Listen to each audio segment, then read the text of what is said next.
Contraction of verb forms. In this module, you'll learn about contraction of verb forms and how to use the shortened version of pronouns when used in speech. Contraction of verb forms refers to a short way to write two words. Example, I'm, you're, they're, his, she's, we're, it's.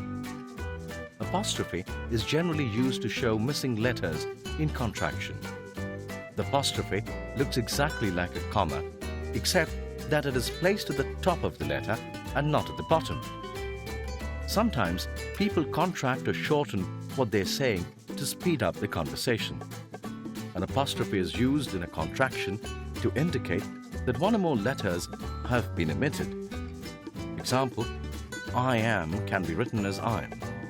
Here, I am, the apostrophe appears where A is missing. Let's take the most commonly used contractions: complete form and contracted form. I am, I'm. You are, you're. They are, they're. He is, his. She is, she is. We are, we're. It is, it's. Let's take the conversation as an example.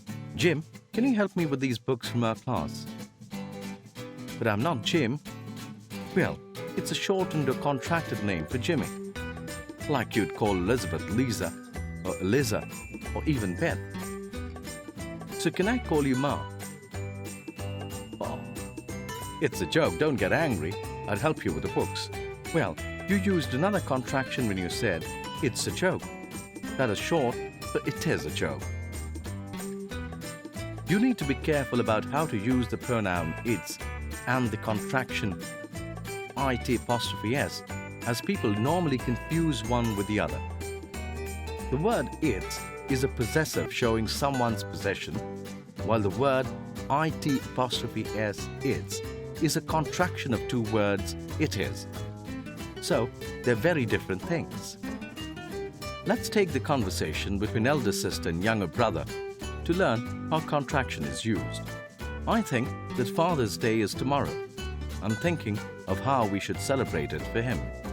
You're in charge of it then. You always have good ideas. They're not that happy if we buy them presents, so I'm thinking of what we can do this time around. He's been busy with work these few days. Can we do his work for him? Don't be silly. Our mum does that for him too, and she's a very smart mom. It will be too difficult. We don't want to create a mess for Dad. That reminds me, the car's a mess and dirty. Why not we clean the car for Dad? Good idea, but we're going to have to wake up early tomorrow to clean it before he wakes up. It's agreed then. We'll wake up at 5 a.m. for Operation Clean Car. In contraction of verbs, you need to remember words being contracted are replaced by an apostrophe. Contractions take place when commonly used words are shortened to speed up conversation. Most commonly used contractions are I'm, you're, they're, his, she's, we're, it's. Remember, it's is the contraction of it is, and it's is the possessive to show who it belongs to. Let's summarize. Contraction takes place when commonly used words are shortened. Words that have been contracted are replaced by an apostrophe. The difference between possessive form and the contracted form is the presence of the apostrophe. In this module, you have learnt about contraction of verb forms and how to use the shortened version of pronouns when used in speech. Thanks for watching. Please like, share and subscribe Learning Mavericks.